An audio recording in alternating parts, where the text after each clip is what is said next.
Hey, how's it going, everybody? Sinful Duck here, and today I want to talk to you guys a little bit about YouTube settings, and not just settings for people who create videos, but I want to talk to you about the best way to watch videos on YouTube, because believe it or not, there is a way to get better quality from how you watch your YouTube videos that a lot of people don't realize will work for them. So I'm actually going to do this video in two sections. The first section is going to be all about people who want to watch videos at the best possible quality, and the second part is going to be for people who create videos. I'm going to show you guys a little trick that I've picked up that will help you get the most out of your uploads. So yeah, that said, let's dive into it here.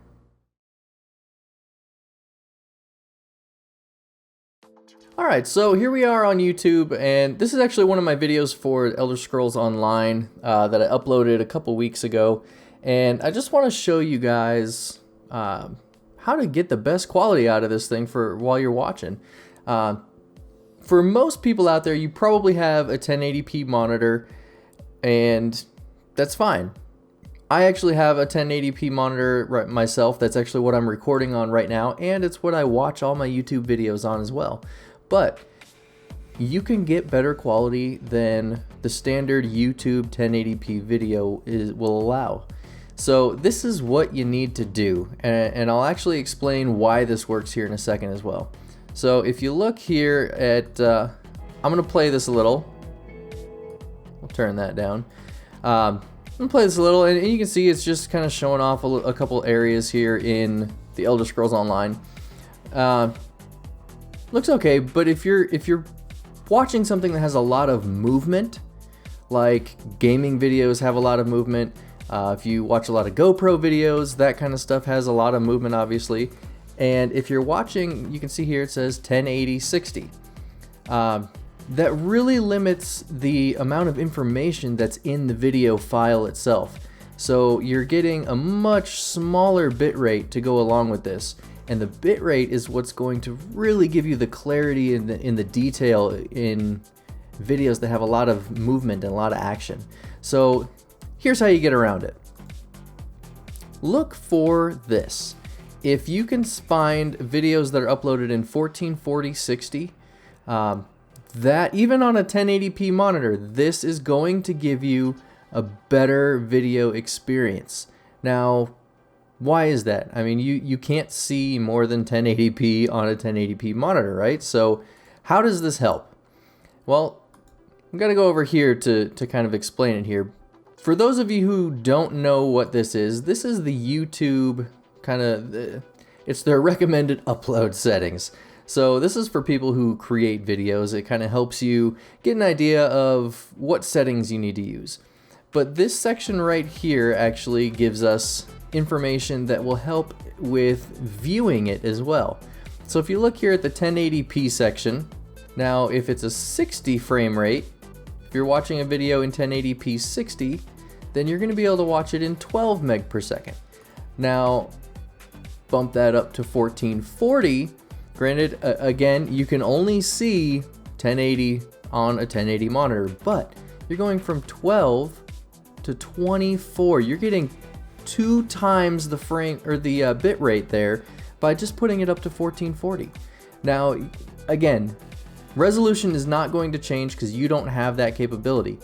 If you do have a 1440 monitor, obviously watch it in 1440 because that's going to give you a massively better experience. But for people who just want to watch a video and you have the ability to stream something at this resolution, because it does use quite a bit of bandwidth. So I will say that if you're on a cell phone, something like that, you might not want to do this if you're using data, and it's probably not going to make much of a difference on a cell phone. But if you're on a computer monitor, or even if you're watching YouTube through a smart TV or Apple TV or something like that, make sure you're using the highest quality that the uploader gives you.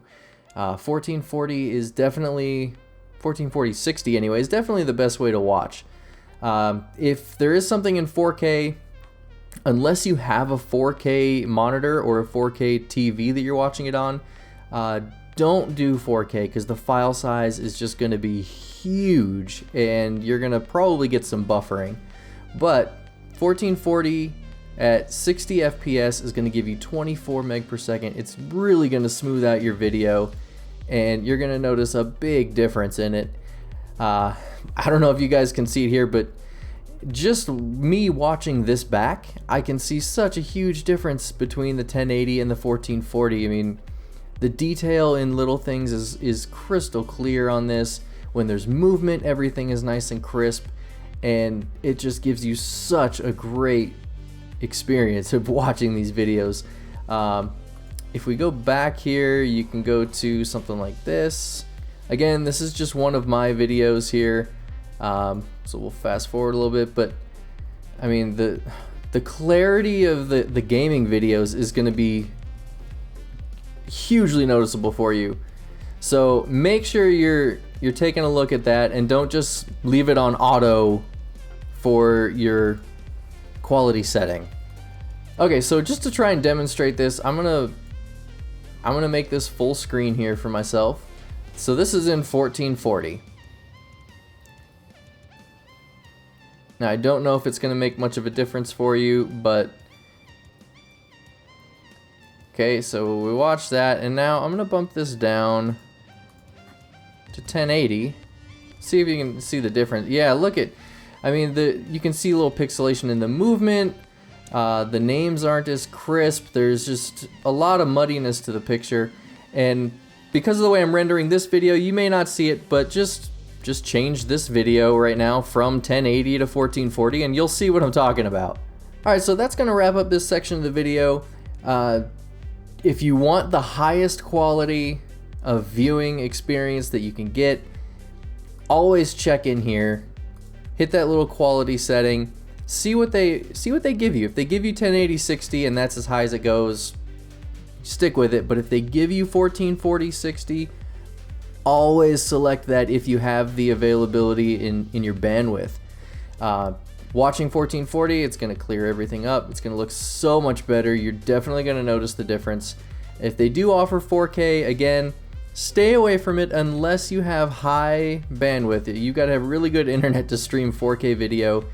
But if you don't have a 4K monitor, if you just still have a 1080p monitor, don't bother with 4K. 1440 is going to be more than enough. So hopefully that helps you guys out who are looking for the settings on viewing potential.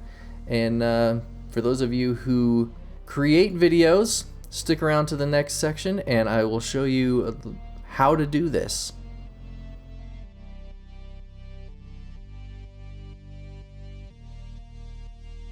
Alright, so we're back here and we are in Premiere Pro. This is what I use to edit all my videos here.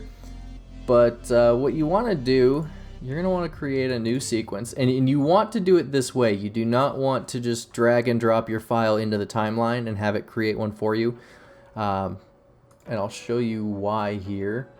Now, this is why you don't want to do this. So I've got a file here, and if you look at the metadata, we've got a 60 FPS frame rate, and right there you can see that this video is 1920 by 1080. So if I just drag it down here, it's going to create a sequence for me. There we go. That's the word I'm looking for. But the sequence that it creates for me is 1920 by 1080. So I don't want that.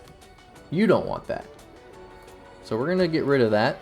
And we're going to new sequence. And I have a custom 1441 that I created. So I'll actually show you the settings for it here. But so you can recreate this. Now it's 60 FPS. This is the frame size, 2560 by 1440. So you're in a 16 by 9 aspect ratio, 1440p, 60 FPS. The rest of this stuff you can kind of mess with the sound however you want to put it, but these are the settings I use. Maximum bit depth, max render quality, I always check those. To be honest, I'm not sure if they make much of a difference, but I check them anyway. Now I have a 1440p sequence. So if I drag my video in here, Well, the video doesn't fill the frame. You can see it obviously doesn't fill the frame. So all you have to do in Premiere Pro is right click on the video file there. Go up to scale frame to size. Click that and it's gonna automatically make it the same size as your frame. So it's actually scaling it up to 1440. Now you do lose a little bit of quality in doing that because you are stretching those pixels out. But when you render it out, that extra bitrate that you're getting, which again is right here, and there'll be a link to this in the description so you don't have to memorize this or anything. It also shows you frame rates, video codecs. I mean, it shows you everything that you want here. So I'll link this in the description, but the bitrate that you're gonna have is gonna clean things up so much that it far outweighs anything that you lose in scaling this up. So let me show you my render settings real quick. Okay, so I go in here to my render settings. You want to do H.264. That's kind of a standard thing for YouTube, not a big change there. Preset. I have a preset made for it that I call YouTube 1440. You can obviously name it whatever you want, but these are the settings here. Width and height, 2560 by 1440. Frame rate, I do 60. Profile, I have this set to high, level 5.2. That's just kind of a quality thing. Render at maximum depth. That should already be checked for you, but if not, make sure you have that checked. I do VBR 1 pass. If you want to really get the best possible picture out of this, do a 2 pass. But keep in mind that you're doing 1440, which is going to be a big file. Doing a 2 pass makes it have to render it twice, so it's going to take a long time. The quality difference between 1 pass and 2 pass, you know, some people might be able to tell a good difference. I don't. For what I do, my gaming videos, 1 pass is more than enough, so I stick with VBR 1 pass. Now here's the bit rates. I've got the target bit rate at 24, max bit rate at 24. So basically I'm just rendering this out at a flat 24 megabytes per second.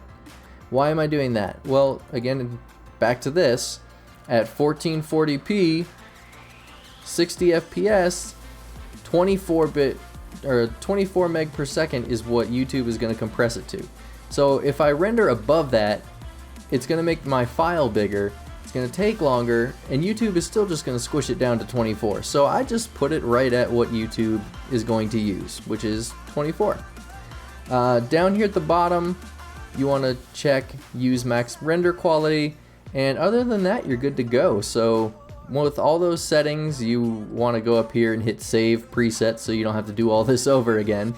So save that preset, name it whatever you want, hit export, and enjoy. Render settings are actually pretty simple, but where most people don't really understand is in the bit rate. So that's how that works. So hopefully this helps you guys out. If you have any questions, leave them down below in the comments. Give this a thumbs up if it helped you. Subscribe for more gaming videos, and I'm actually doing a gaming tech series coming up here soon, where I want to show you guys some of the new things that I've been picking up here and there that really help improve your gaming setup, and especially for people who create videos, things that can really help you in streamlining your productivity and making things easier and better quality for yourself. So subscribe for all of that, and until next time guys, take it easy.